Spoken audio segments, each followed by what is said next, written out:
Hi, I'm Eddie McDonald. I'm Brittany McDonald. We are here with AGL Coaching for Good, where our goal is for you to wake up and love Monday. And we are here today with Stacey Burns at the Colorado Institute for Social Impact. We love both Stacey and the CI for SI. They do a lot of work locally, nationally, and I would even go so far as say internationally in leading some of the way in the fourth sector of business. If you don't know what that is, check out ciforsi.com. .org, yep. To learn more. They've got some great information on there, or Google Social Impact Business. It will blow your mind. Stacey, thank you for your time today. Thank you for having me. I'm excited to hang out with you guys. Oh, yeah. We're excited to see your face. It's been too long. It has. I agree. Would you, just for those of us who don't have the pleasure of knowing you well, would you just say a bit about who you are and where you're from and what you do? Sure. So I am Stacey Burns. I'm the Chief Impact Officer as well as a co-founder of the Colorado Institute for Social Impact. I am a Colorado native and absolutely love living here. And I have been working in the social impact field in one way or another for almost 2 decades. I had to tell somebody this morning, which is a lot higher than that. It just creeps up on you. So yeah, I have loved every minute of it. I had someone ask me what my favorite moment is in social impact and kind of doing what we do. And it's getting to help folks follow their passion and really figure out how to do that to the best of their ability in their communities with a strong business model. So that's my favorite. Very cool. So what can you tell us about the mission of CI for SI, and what is social impact for people who may never have heard that term before, or who it may be really new for? Yeah, so if you looked at our articles of incorporation as a nonprofit, our goal is to educate people. If you look at our goals and values on our website, it's bringing communities together, giving people common language, all of those things. But at the core of what we do, it's really about making sure that we're supporting the evolution of capitalism, that we're looking at how that business model and doing business well and with a stakeholder perspective, which is really kind of what social impact is. It's the fourth sector. It's bringing together the best of the nonprofit world and the best of the for-profit world and blending those. It exists. It's a recognized sector in our economy now. It has yet to be named, really, but when we look at what it is, and interestingly, especially even during COVID, but even before that, folks like Deloitte and Cone and all of these folks that are studying what the next generation of consumers are looking for and where they want to work, it's for companies where they feel connected to a purpose. And so we want to help companies launch, expand, and convert to be that type of organization. That's awesome. Gotta love Zoom where you can mute yourself. I had to sneeze earlier. Is that what that was? Do that in a normal meeting. No, it's so convenient. Yeah. So awesome. Stacey, what is your particular why for social impact? You know, I've worked for nonprofits for a majority of my career, and I've seen the amazing work that they can do and the impact that they have. I've also seen some folks that really struggle to understand that even if you have a mission, you still need to run it like a business. And so formally introducing the business model into that is where I found my sweet spot. So to work for a nonprofit and to feel connected to the mission, but to really feel like you have emphasis and influence over your own destiny because you have unrestricted revenue and you have a way to compete on an open market that you don't have in a typical nonprofit model, it just changes everything. And I think there's so much potential to do good. I remember hearing a speaker at a social enterprise conference years ago that said, if you can be a for-profit, it is your moral obligation to be a for-profit, because you should make as much money as you can to give back as much as you can. And I think that's a really interesting take on how we set up the structure of an organization and what it's actually meant to do. So yeah, my why is getting up and helping people figure that out every day. There's probably some numbers geek that creeps in there for social return on investment. So there's that too. But my best days are sitting down with social entrepreneurs and listening to how they want to change the world. We love the mindsets that you bring to business. There's an abundance mindset that we talk a lot about in coaching, that I think we saw right away in both you and Jonathan. For me, I was a little confused. It's like, how do they have those mindsets? What? It's so cool. Like they have coaching mindsets and abundance mindsets and growth mindsets, and they're business people who understand the role of nonprofits in the world, but also and social impact revenue and revenue. It's like, what cool mindsets. We knew right away you guys would be friends. I love it, and I'm glad we are. Same. So I love what you talked about with, if you can be a for-profit, you have a moral obligation. I hadn't heard you say it quite that way, but we had the chance, literally the day before social distancing happened in Colorado, of finishing our certification in social impact strategies with you and the Colorado Institute for Social Impact. And it really changed the way that we looked at our business. I think before that, we spent a lot of time saying, well, we want to do good, but bottom line, so maybe we'll start a foundation while we're growing the business. And you guys challenged us in some really good ways to think about that. So you talked about nonprofits and how you love bringing the structure, the business model to them. But can you talk a little bit about the flip side of it and how you can help for-profits connect to their purpose and even help social entrepreneurs start out with a for-profit mindset? Yeah, I mean, the time is here. One of the things that I think we have the potential to see on the other side of this pandemic is companies that are actually in line with what they say every day, whatever their values are. And the opportunity in that is to come forward and really have values, number one, because a lot of companies, I couldn't tell you what a lot of companies' values are. But there are folks that have come out of,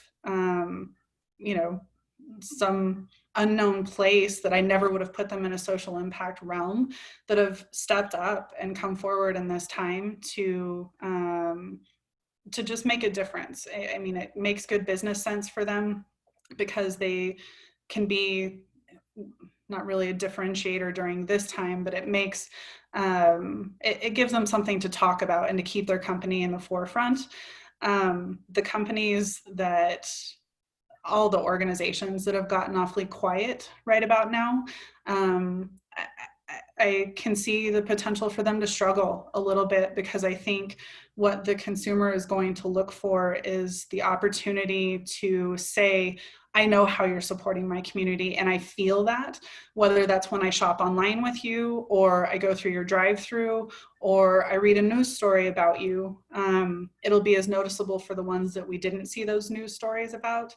And as we start to come out of this, really see that for-profits can be incredibly influential when given a purpose and a direction and the leadership that supports them to do so.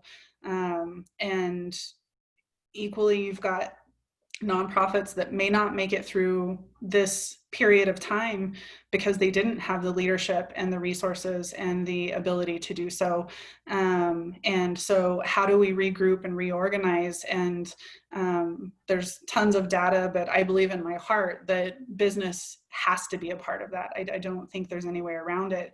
And it's small business and it's corporations blended with mission-driven organizations, and we can't do it in isolation.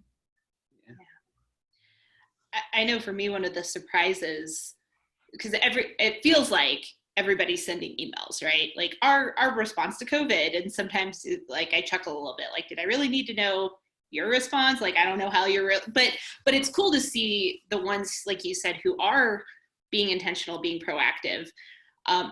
United Airlines has surprised me. Like, I literally cried at one of their emails that I got. First of all, I opened it, which means they did a really good job, like just connecting in the subject line. And then I've been like, they have made us loyal fans, because they send out emails and they're connected. They're like, hey, we hope you and your family are well. Like, they feel very genuine. Authentic, yeah. Like they get where we're at. And then they're sharing, like, here's what we're doing to keep our aircraft safe if you do have to travel. Here's the number of medical supplies we delivered in conjunction with the US government this week. Here's what we're doing for, like, they just keep going about, how they're choosing to give back. And more and more, like, we can we'll extend your flights. Giving to the state now, giving options to reschedule and cancel. Even just the branding, United Together, like they leverage their name. I have no doubt they will weather the storm better than most airlines. Yeah. And I think that's the difference, right? Like, anybody can come forward and say, this is how we're addressing it, and we want you to believe this about us. But some folks are just, it's going to come across more authentic. And I think that, the ones to watch are the ones that really step forward first. There have been a lot of folks that have come forward with, I want to give back, but it was 3 days after their competitor said, I want to give back. We have some very savvy consumers in our midst now, specifically with your generation and the next generation after you, that are now consumers that know how to find information and know what feels authentic to them and what doesn't. And you can't just say, this is important to me. You actually have to live it, and the employees have to feel it, and your customers have to feel it. And at the end of the day, hopefully it sells you another ticket to continue to perpetuate that. That's the beauty of it, is it's still a business model and you still need to sell a ticket. But if you feel good about purchasing that ticket and how that money is being used to support a community, whatever that community is, it does make a difference, and it'll go a lot further with folks. Absolutely. The most marketed generation in history has a very finely tuned BS meter. So there's a very human element to social impact.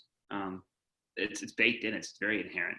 The compassion, the dignity, the people focus of social impact. And I'm really curious to get your thoughts on how the social impact and a global crisis interact with each other. It's a good question. I have thought about this a little bit. The term that I've been using is that we finally have a globally shared experience. So in this time of our lives, I have friends in Germany, I have friends in Japan, I have friends all over the world that are having to stay inside and be careful and wear masks. And even on its most superficial level, you've got that human connection of the shared experience. But I think I was just talking with a client a little bit earlier about, a lot of times, especially as Americans, we've felt that it's very important to support the rest of the world. And so we tend to assume that we know how to do that best and send goods and products and services and people overseas to give that support. And I think this is going to be the first time in a long time where we look next door and see potential pain and suffering and understand that there are people in our backyard that need our support, and there are people that maybe we would have overlooked before that were neighbors a couple of houses down as opposed to right next door, to where we can't look away, and we realize that we need to reach out a hand to the people closest to us in addition to doing what we can to support the world. And so I've heard people refer to it as shrinking of their communities, and not in the sense that they don't want to give, but that the reason to give and the impetus to give feels much more closer to home. And I don't think that's a bad thing. I think that when we come together as communities, it only makes us stronger. And you guys have heard me say this before, you have a lot more opportunity to see the good you can do and to avoid the unintended consequences and truly make a positive net impact. Sure. I think also nonprofits inherently run off the surplus. So when there isn't a surplus, the best way for the world at large to receive the benefit of goods and services offered is through a social impact model. It's exciting to see the world will wake up in a few months to a few years. Depends how long this lasts. It's a social impact model, and it's entrepreneurship. The things that have moved us forward as human beings over the course of hundreds of years are new inventions and thinking outside the box and new frameworks and new models. And we are going to need all of that. And so when people start being creative and collaborate with each other and talk about ideas and think outside the box, there's some really cool things that happen. And if we can keep that social impact fabric as a part of that, we're going to make this world better than it has been in a while. So I love I think just the awareness that can happen when we can focus on being sustainable and ethical, things you've talked about, at least in our certification process, but starting here. And then how can, when I have a better sense of how my decisions impact the small business just down the street, then I can make more intentional decisions about the dollars I might want to give overseas or purchases I might want to make online. I think that starting with us really has that bigger impact. So. That's a good point. We were just at a coffee shop in South Dakota, and we walked in, and I think we loved the coffee shop first, and then the baked goods second, and the coffee third. And I think the icing on the cake after meeting the owner and going to his roast room and looking at the coffee was hearing his social impact model. He's got a 10% give back. He only sources, like he goes to villages himself all over the world, buys the beans. Yeah, he found a place in India where he's getting the beans. He's the only person getting those beans besides the government. The government buys the beans and then apparently destroys them. It's some kind of really weird Indian welfare program. He's paying them 3 or 4 times what the government pays them for the beans. So I love seeing business models where I can love the whole thing. It's not just good coffee. It's not just good lavender shortbread. It's a cause. It's fun to be part of that. You feel good when you buy social impact. I can spend $400 at Proby store and feel amazing, or I can buy one suit somewhere else and feel that was an expensive suit. Yeah, no, it's very true. It's a different experience. We've got our dog being hyper down here, so she's being pretty good, actually. Some teeth kind of just That's awesome. Well, so kind of a final question. I'll frame it first, because I know we've talked about individuals and we've talked about larger corporations. And I know for us being a small business, there's a lot of other small businesses. Just to be honest, like we're on an emotional roller coaster the last month. It's, like there were so many things happening prior to social distancing that felt like, yes, we're on the right path. And then so much of that went away, and we're still passionate about what we do, but are people going to be able to pay for it? And these are not questions that are unique to us. I'm putting it out there because I think there's a lot of small business owners who are going through the exact same thing, and we don't know what it's going to look like and where we're going to come out of this. So I'm just curious, from your perspective, you've been in small business, you've been in nonprofits, and you're working with a lot of those organizations right now. If you could just say something to encourage and maybe inspire small business owners and people who are just continuing to try and do the right thing, try and be impactful, and also try and, pay their bills right now during a really crazy time. If you could just offer something to inspire people to greatness, what would you want to say? I don't know if it inspires anybody to greatness, but the model, because we're a small business in the same way, and the model that we are sticking to through and through, and I hope continues to come across to folks and how they experience our brand. But it's pay it forward. I've watched you all do that. I've seen so many examples of it in my social media feed, and corporations. I just it applies to everything and everyone. That if you can give something to someone, share that. And I believe wholeheartedly that it comes back to you, maybe in a different form and maybe not what you were expecting. But I think that the way that, yeah, that's why I believe in social impact. I think the more good you put out there in the world, the more you get back. I agree. We're smiling big here. You've joked with Eddie that he speaks in taglines. You just took one of his favorites about that whatever you put out comes back to you. And here's our dog. She's officially interested in nothing joining. invested ever wasted. You always get it back. It may come back in a different currency, but it always comes back. Yeah, no, I agree. That's cool. See, I knew we liked her. Yes. Yep. Yay, I confirmed it. Perfect. Highlights. Well, thank you so much for your time, for what you're doing. And I know we're all figuring out this world together. Our dog apparently is saying the interview is officially over. Is there anything? Time to go outside. Yeah. No, thank you guys for the opportunity. I always love chatting with you, and thanks for doing this. It was good for me to end my day this way, and hopefully you guys sharing it will help somebody else too. Love it. Love the time as well. Thank you so much. Take care, you guys. All right. Bye. Bye.